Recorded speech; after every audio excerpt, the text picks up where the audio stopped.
Sudah siap jam pertama? Iya. Inilah keadaan kita pada pagi hari ini jam 5:05. Penerapan kebijakan masuk pukul 5.30 waktu Indonesia Tengah yang diterapkan Pemprov Nusa Tenggara Timur bagi para siswa SMA kelas 12 maupun ASN di kantor Dinas Pemuda dan Olahraga NTT menuai pro dan kontra. Ada yang menilai kebijakan ini membebani siswa dan pekerja.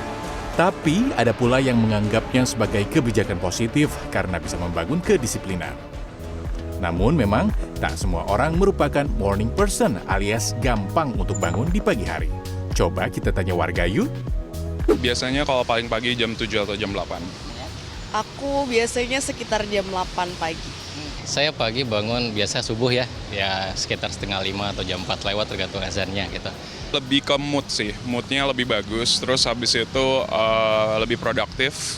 Ya kalau misalkan emang kita udah cukup tidur sih, bangun lebih pagi sih pastinya jadi lebih seger ya. Kayak fisiknya semua kayak udah ke-recharge semua gitu sih.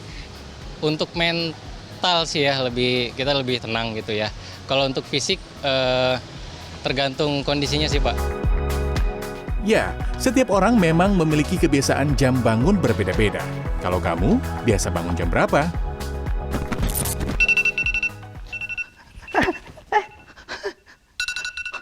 Mana nyawa? Mana nyawa? Ngumpulin nyawa dulu. Aduh, susah ngumpulin nyawa kalau bangun subuh-subuh kayak gini. Tapi katanya manfaatnya banyak. Kalau gitu, kita bangun pagi aja. Semangat! Ternyata, kebiasaan bangun seseorang dipengaruhi oleh jam biologis alias body clock masing-masing individu. Body clock atau jam biologis adalah mekanisme jadwal kerja seluruh organ tubuh selama 24 jam atau sehari penuh.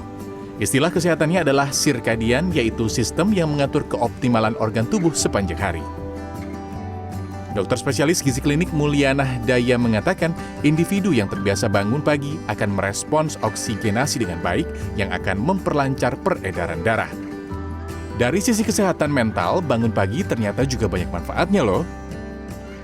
Manfaat bangun pagi kaitannya dengan hormon tadi senang, bahagia, dopamin, endorfin, lalu dikaitkan dengan fokus, kognitif, self-love, banyak sekali hal-hal yang bisa kita dapatkan, lalu sempat untuk bisa lebih baik lagi berolahraga di pagi hari dengan matahari yang kita dapatkan, membuat kita lebih berenergi dan lebih berproduktif.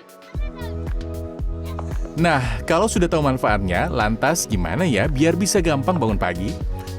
Ternyata, body clock terbentuk karena kebiasaan individu itu sendiri yang bisa dilatih lama-kelamaan akan bersifat otomatis. Sehingga badan kita nanti akan menyesuaikan irama sirkadiannya akan dengan sedemikian rupa, badan kita akan ada alarm clock-nya, even kita nggak pakai alarm manual atau dari handphone, badan kita akan bangun sendiri. Mungkin kalau kita setting harus bangun jam 6 setiap harinya. Gitu ya. Kemudian jangan main gadget di malam hari ya, karena dengan adanya gadget atau aktivitas-aktivitas tertentu itu juga akan merangsang serotonin dan lain-lain sehingga kita menjadi lebih bersemangat. Akhirnya kita malah nggak bisa tidur. Ada beberapa tips yang bisa dilakukan untuk mulai membiasakan bangun pagi. Yang pertama, pastikan Anda memiliki motivasi dan tujuan yang jelas untuk bisa bangun pagi. Pasang alarm dan tidurlah sebelum pukul 11 malam. Hindari penggunaan gawai sebelum tidur. Rutin berolahraga dan sarapan, serta saat bangun pagi, pastikan Anda mendapatkan cahaya matahari yang cukup di dalam kamar. Nah, bagi Anda yang masih ngerasa sulit bangun pagi, yuk dicoba tipsnya. Biar fisik dan mental kita menjadi lebih baik untuk menunjang aktivitas seharian. Roni Satria, Septiadi Pradana, Jakarta.